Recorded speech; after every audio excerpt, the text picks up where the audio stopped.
Hey, welcome to Draft Academy. My name is Mike. This video is part of a series of videos where I'll be going over the basic syntax of different programming languages. Now, one of the most annoying things about picking up a new programming language is having to learn all the syntax from scratch. In my own experience, it generally manifests in a lot of Google searching and Stack Overflow. For an experienced developer, the problem isn't understanding the concepts of programming, it's knowing how to implement those concepts in the new language. So things like variables, data types, data structures, loops, conditionals, and object orientation. All of these things are done a little bit differently in each programming language, and having to research how to do it all can be extremely annoying and tedious.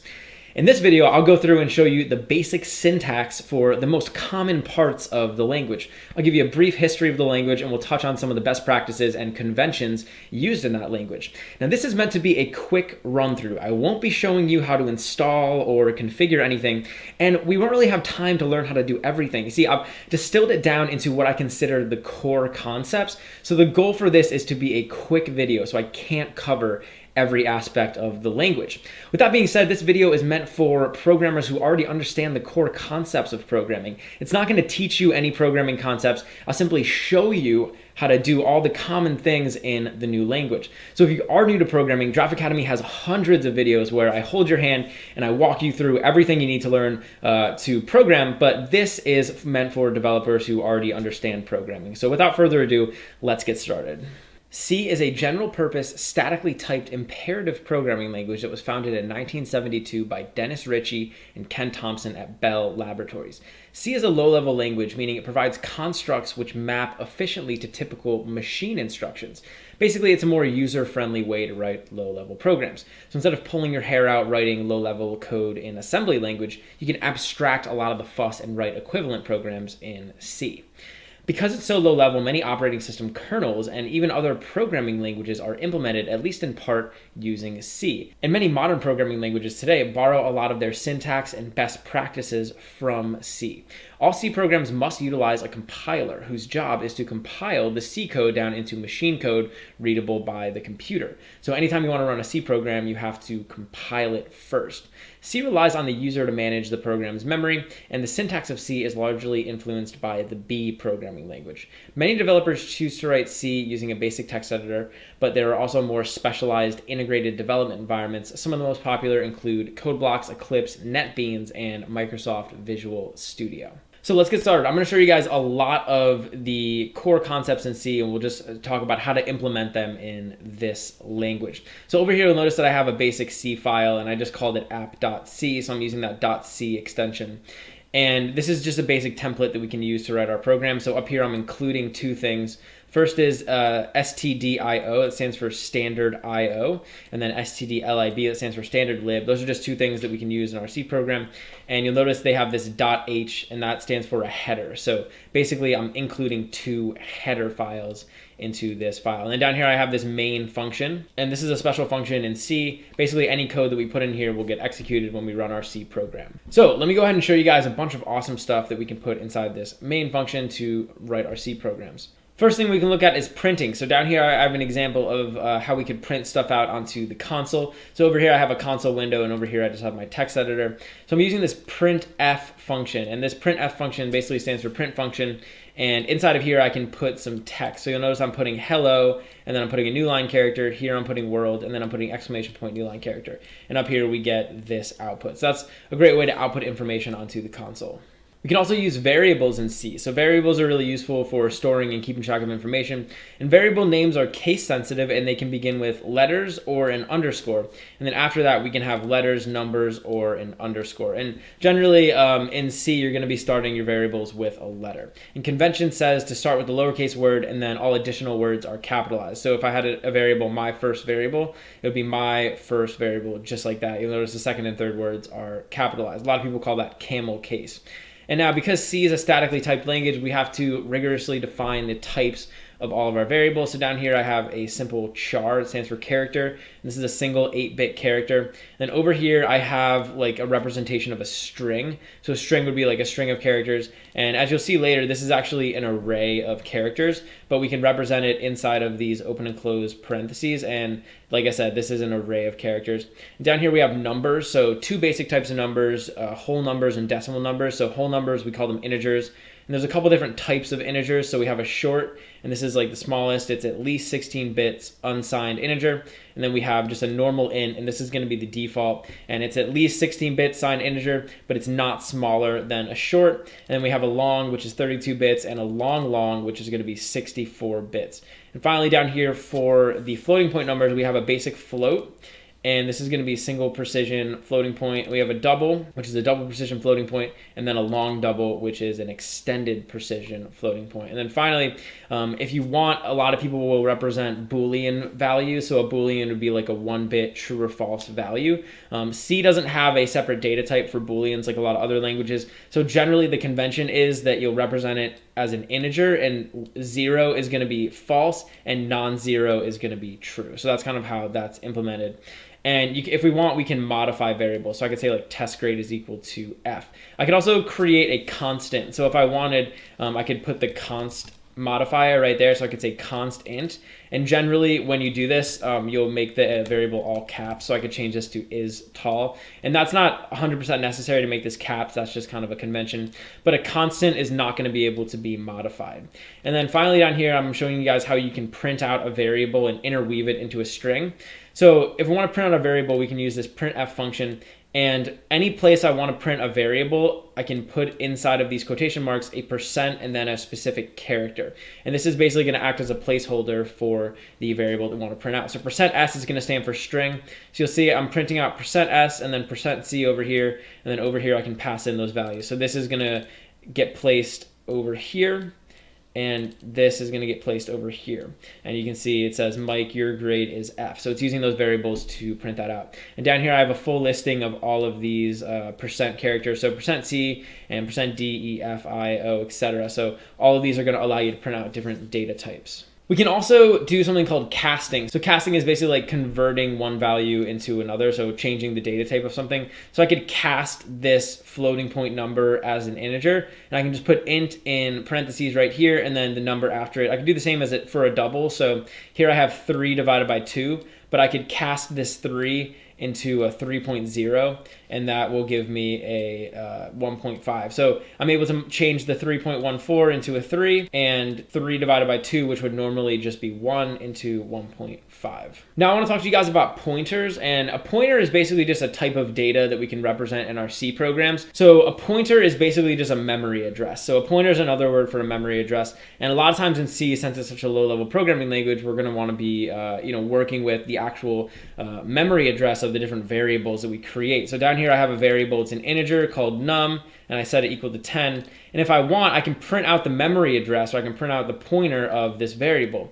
So down here I use this ampersand as a prefix to the variable name, and what that does is it tells C to print out the memory address. So you'll see over here we have this hexadecimal number, and this is the memory address of that num variable. And down here, if you want, you can actually store those pointers inside of variables. So just like I could store an integer or a double in a variable, I could also store a pointer in a variable. So here I'm creating the pointer variable. I'm just saying int star, and then I'm naming it. And one naming convention is usually to put lowercase p before the name of the pointer. And then I'm storing the memory address of the num variable. Now the reason that I put int right here is because num is an int. So if I'm storing the pointer to an integer variable, then I'm gonna set the pointer's variable as an int. And then if you want, I could just print out pnum like I did down here, so that prints out the pointer.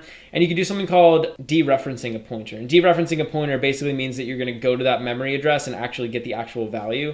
So remember, pnum is a memory address, but if I come down here and I put this star here and then I say pnum, this is dereferencing it. So now it's gonna actually give us the value stored at that memory address, which is gonna be this 10. So pointers are a big topic, but this kind of gives you a quick overview of what they are. All right, so now let's take a look at numbers. So numbers are really useful. It's one of the most popular data types in any programming language. So I'm gonna show you guys how we can do some basic number stuff. So over here I have like 2 times 3, and you'll see over here we're printing out 6. So you can multiply numbers, you could add numbers together, subtract, divide, and multiply numbers, all the basic arithmetic operations. You can also use the modulus operator, and the modulus operator will give you the remainder of a division. So if I say 10 mod 3, this is going to take 10 divided by 3, which is going to be 3 with a remainder of 1, and it's going to give us that 1 back. So it'll give us the remainder. You can also specify order of operations. So I have this little equation right here, 1 plus 2 times 3, And by default, C is going to multiply 2 times 3 first. So it'll be 6, and then it'll add 1. So we'll get 7, which we do over here. But if I wanted to do the addition first, I could just put parentheses around it. And now that'll change the order of operations. So when I run my program again, now we're getting 9 instead of getting 7, because it's going to be 3 times 3, which is going to be 7. And I also want to show you guys how ints and doubles interact, so how whole numbers and floating point numbers interact. You'll see here I have 10, which is an integer, divided by 3, which is a floating point number.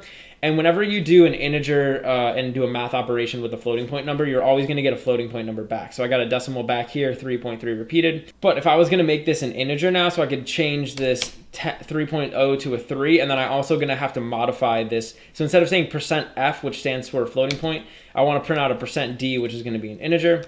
And now you'll see that we're getting an integer back. So anytime you do math with 2 floating points or a floating point and an integer, you're always going to get a floating point back. Or anytime you do math with 2 integers, you're going to get an integer back. And that's kind of how it works. So down here, there's a couple other things we can do. I had created this variable called num. I gave it a value of 10. I can say num plus equals 100. And what that's going to do is it's going to add 100 to num and store it inside of num. So you see over here now we get 110 when I print out num. And that's because num plus equals 100 basically gave us 110. We can also use this increments operator, this plus plus down here. Basically what that'll do is it'll increment an integer. So I can say num plus plus, and then when we print it out, you'll see we get 111. And that's because we added 1 to num. You could also do minus minus, and that'll decrement it. So that's kind of basically how you can do stuff with numbers. All right, so now let's take a look at getting input from the user. So if I wanted to actually get input from the user into my program, I can do it like this. First thing you always want to do is create a variable where we can store whatever the user inputs. So in my case, I'm creating a string, which is just like I said, an array of characters. So I say char name, and then I gave it 10 right here. That basically defines how big this string is going to be. So how many characters the string can hold. And down here, I'm just printing out a prompt. So I'm printing out enter your name, which you can see is printing out over here. Then when I want to get the input from the user, let's say I wanted to get a piece of text from the user, I can use this fgets function. And inside of here, I can pass in 3 things. So the first thing I want to pass in is the variable where I want to store whatever the user inputs. So it's going to be name, because that's the variable we created up here. Then you're going to specify a buffer limit. This is basically like how many characters you're going to allow the user to enter.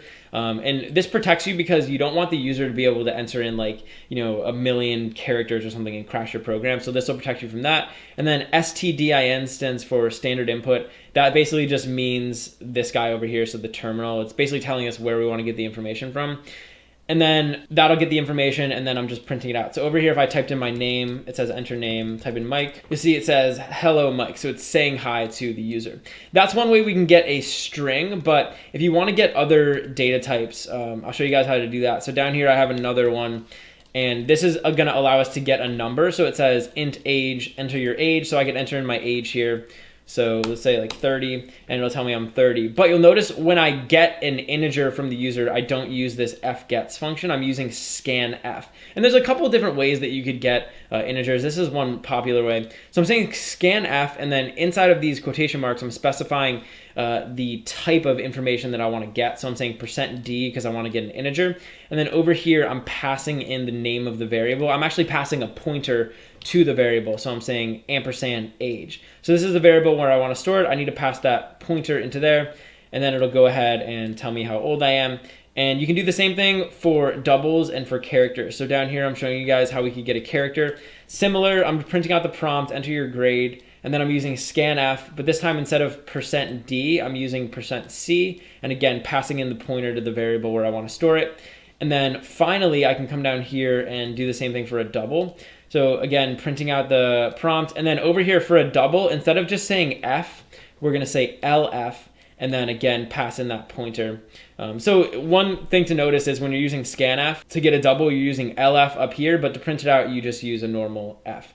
So that's kind of how you can get input from the user. And again, it's not the only way, but it's a pretty good way to do it. All right, now let's talk about arrays. So arrays is a structure where we can store multiple values. And the way we create arrays in C is actually pretty similar to how we create variables. So I'm just gonna define the data type that I wanna store, give it a name, and then after the name, I'm gonna make an open and close square brackets. And that'll tell C that we wanna create an array. The first thing you can do is just assign this some individual values. So I could give this values up front, like 4, 8, 15, 16, etc. And each of these are going to have indexes. So we would say that this 4 is at index position 0, 8's at index position 1, etc. So index positions are always going to start at 0, and that's pretty standard across programming languages. And down here, I could actually modify or access an individual element. So to access the element, I can just say the name of the array, and then inside of square brackets, specify the index of the particular element that I want to access. So in this case, we're accessing the 0th element, that 4, and I can set it equal to something like that. And then down here, I'm printing out 0 and 1, so we're printing out 90, and then 8, because 8's right there. Another thing you can do is just declare the variable without giving it any information. So I could say like int lucky numbers 6. And what this is going to do is it's basically going to create the variable, but it's not going to give it any information up front. So then I could come down here and do stuff like this and populate the array. But we have to put this number here, basically telling C how big we want the array to be. So over here, I'm creating an array that would have 6 slots. So I could store 6 things inside of it. And it's important that you specify that up front. You can also specify the same thing in here. So I could come down here to this one and give this a value and also give it some initial values. In addition to single arrays, you can also specify n-dimensional arrays. So these would be like 2 or 3 or 4 dimensional arrays. Over here, I have a 2-dimensional array, just kind of show you guys how it works. So again, this one's called number grid. And over here, since it's 2 dimensions, I have 2 of these open and closed square brackets. And then over here, I'm giving this some initial information. So this first number over here specifies how many elements are going to be in the array. And then this second number specifies how many elements are going to be in each element. So remember, since each element is an array, we need to specify the second number. So I have 2 elements, and in each one of those elements, I have 3 elements. And then if I want to access a specific element, I can just access the high-level element here, and then the element within that element over here. So you'll see down here, I'm printing out 0, 0, and 0, 1. We get a 1 here because it's accessing this, and we get a 99 here because I modified that to be 99. And this same, kind of formula can apply to, like I said, n-dimensional arrays. So 3 or 4 or 5, it doesn't really matter. Again, just like normal arrays, if you don't know what you want to have in there initially like this, you can just sort of declare it and then insert the values as you go. All right, now let's talk about functions. So functional programming is a really important concept. Basically, it allows us to store specific blocks of code in their own little containers, and then we can call those blocks of code repeatedly throughout our programs. And so over here, I actually created a function. So by default, like I said, we have this main function, and this is a special function. It's a function that's going to get executed when we first run our C program. But you can create other functions, like I created one up here. It's called add numbers. Basic structure is return type. So you need to specify what type of information the function is going to return. If you want, you can say void, and that just means it's not going to return anything. In my case, I'm returning an integer. And then over here, we give it a name, like add numbers. And then inside of the parentheses, I can specify parameters. So like num1 and num2, these are both integers. And then down here, I'm returning num1 and num2. And this return keyword will basically break you out of the function and return anything over here on the right. So you'll see down here, I'm creating a variable called sum. I'm setting it equal to the value of calling add numbers on 4 and 60. So that adds 4 and 60 together, stores it inside the sum variable, and then prints it out. So you can see over here, we get 64. Now, one thing to note is that if I was to take this function and I was to declare it below the main function, what I'm going to have to do is actually put a method stub up here above the main function. So if I want to have the add numbers function come after this main function, I'm just going to need to put like a method header, basically just like specifying what this method is. That way the main function knows about it when it has to go and execute it. But this is only necessary if, again, you're declaring this below the actual main function. All right, now let's take a look at conditionals. So in this case, we're looking at if statements. An if statement, it just allows you to respond to different situations in your programs. So over here, I have 2 integers, is student and is smart, and I'm basically treating these kind of like Booleans. So what I can do over here is I can just say if is student is not equal to 0 and is student is not equal to smart. And again, like I said before, generally you could represent like a Boolean true or false. 0 would mean false and not 0 would be true. So down here, I'm basically checking to see if they're a student and if they're smart. And I can use this AND operator to check more than one condition. I could also use the OR operator with 2 vertical bars, just like that. So I can check if. I could also do else if, and that'll allow me to check another condition. And then obviously we can use else just to handle when both of these conditions are false. Down here, we can do comparisons as well. So I can make a comparison, like I could say if 1 is greater than 3. Now this is obviously false, but if I made it true, now you'll see that this code is going to go ahead and get executed. So it says number comparison was true. And the different comparison operators are greater than, less than, greater than or equal to, less than equal to, not equal to, and equal to. And also, forgot to mention, up here, the negation operator is this exclamation point. So that'll basically negate something. So if I say not equals something, it's basically just like negation. All right, and then finally we can compare characters as well. So I can compare these characters. You can compare them with greater than or less than as well. It's going to be an alphabetical comparison, but you could also check for equality with like a double equals, just like that. Another type of conditional that we can look at is a switch statement. So unlike an if statement, a switch statement has a more specific purpose. Basically, the switch statement will allow us to check one value against a bunch of other values. So over here, I have a character. It's called my grade. It's equal to A. And I can make this switch statement. So I can just say switch inside parentheses my grade. So I'm passing in this variable. And now I can define different cases. And if these cases are true, then we'll do certain things. So in the case that my grade is equal to A, we'll print you pass, and then we'll break. And that break is useful because that break will break you out of the switch statement. So in the case that it's A or it's F, we're going to send them a message. And then we also have this default statement down here, which will basically run when none of those cases are true. So if I put an F here and I ran my program, it'll tell me that I fail. If I put a Z here, that's not a valid grade, so it'll tell me that. It'll say invalid grade. And switch statements can come in handy in very specific situations. Now let's talk about while loops, and more specifically just looping in general. So a while loop is a structure where you're going to keep looping over a block of code and executing it as long as a specific condition is true. And over here I have an integer called index, and I just set it equal to 1. And I'm going to keep looping while index is less than or equal to 5. And then every time through the loop, I'm just printing out the index, and I'm incrementing it. So you can see over here, we're printing out 1 through 5. And this is pretty standard. In a C while loop, we're always going to check the condition first before we execute all this code. One thing you want to watch out for is infinite loops. So if I was to get rid of this index line, now this will be an infinite loop because this condition is never going to be false. So you just want to watch out for that. Another type of loop that we can use in C is going to be a do while loop. So down here, you'll see I defined a do while loop. And this is essentially doing the same thing, except it's going to execute the loop body before it checks the condition. So even if I set index up here equal to 6, I'm still going to be able to execute one iteration of that loop body, as you can see, because this condition gets checked after you execute the loop body. So in a do while loop, you execute the body, then you check the condition. In a while loop, you check the condition, and then you execute the loop body. We also have a more specialized type of loop. So a while loop is a very general loop, but we have a for loop, and a for loop is useful in a situation where you want to have a variable that you're going to be either changing or incrementing every time you go through the loop. So over here, I have a for loop, and I'm going to put 3 things inside of these parentheses. First is a variable declaration and instantiation. So I'm declaring int I is equal to 0, and I is the overwhelming convention. You always want to name your looping variable I. And then I is less than 5, and I'm separating these with semicolons. I is less than 5, this is the loop condition, or the loop guard. And then over here is a line of code that's going to get executed after every iteration of the loop, so I++. And you'll see we're printing out 0 through 4. We're going through the loop 5 times. Last thing I want to show you guys in C is a struct. And a struct is, it's kind of like a dictionary or like an object, except it's not associated with a class. C is an object-oriented, so this is just like a basic object. And you'll see over here, I just say struct, and this is outside of this main function, by the way. I can just say struct, and I'll give it a name. And a lot of times people will name these with capital letters. And then in here, I can define different attributes for this struct. So I have this student struct, and it has an age, a GPA, and a grade. So this is maybe like allow me to represent a student inside of my program, right?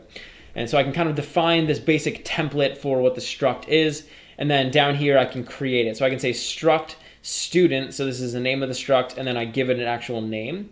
And then here I can assign values. So I could say like student1.age is equal to 19. Student1.GPA is equal to 3.4. I can populate the struct with different pieces of information. And then I can access them. So down here, you see I'm printing out student1.age. What's cool about structs is I could basically represent like different multiple students inside of my program. I mean, essentially a struct is like a custom data type, right? You're creating your own like student data type. But if you're familiar with like objects in other languages, structs are very similar. It's just that C doesn't have the concept of a class. It doesn't have object orientation. This is kind of as close as you can get to something like that. But structs are really useful, and because C is so low level, it's actually great that you have something like this to use. So yeah, that's kind of just a broad overview of a lot of the different things you can do in C. Now I'm barely scratching the surface. I mean, there's tons more stuff that we could get into and we could do, but for the purposes of this tutorial, I think that kind of gives you guys a basic idea of how things work in C, at least a little bit,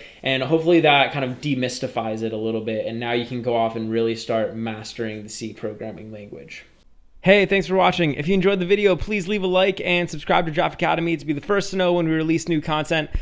Also, we're always looking to improve, so if you have any constructive criticism or questions or anything, leave a comment below. Finally, if you're enjoying Draft Academy and you want to help us grow, head over to draftacademy.com/contribute and invest in our future.